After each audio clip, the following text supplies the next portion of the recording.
ልብ በሐዘን አይሰበርም ያብጣል እንጂ። ሰላም እንዴት ናችሁልኝ? ዶክተር ትንሳኤ ነኝ።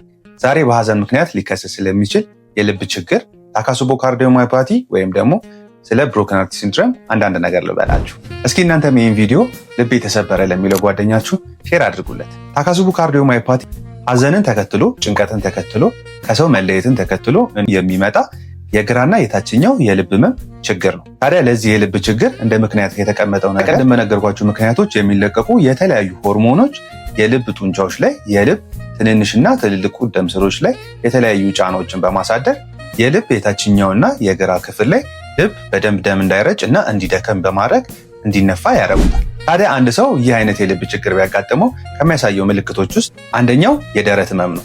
በተለይም ደግሞ የደረት ህመሙ በግራና በታችኛው የደረት ቦታ ላይ ከፍተኛ የሆነ ህመም መሰማት ሊኖር ይችላል። በመቀጠልም ደግሞ አየር ማጣት ወይም ደግሞ ትንሽ እንቅስቃሴ በሚያደርጉበት ጊዜ መድከም ሊያስከትል ይችላል። ሌላኛው ደግሞ ራስን መሳት ሊሆን ይችላል። ታዲያ አንድ ሰው በኢኮካርዲዮግራፊ የታካሱቦ ካርዲዮማዮፓቲ እንዳለበት ከተረጋገጠ ታማሚውን ሆስፒታል ውስጥ በማስተኛት የተለያዩ መድኃኒቶች ይሰጣሉ። ከእነዚህም ውስጥ ሳምባ ላይ መጨናነቅ እንዳይኖር የሚሰጡ መድኃኒቶች፣ የልብ ምትን የሚቆጣጠሩ መድኃኒቶች እና የደም ግፊትን የሚቆጣጠሩ መድኃኒቶች ሊሰጡ ይችላሉ።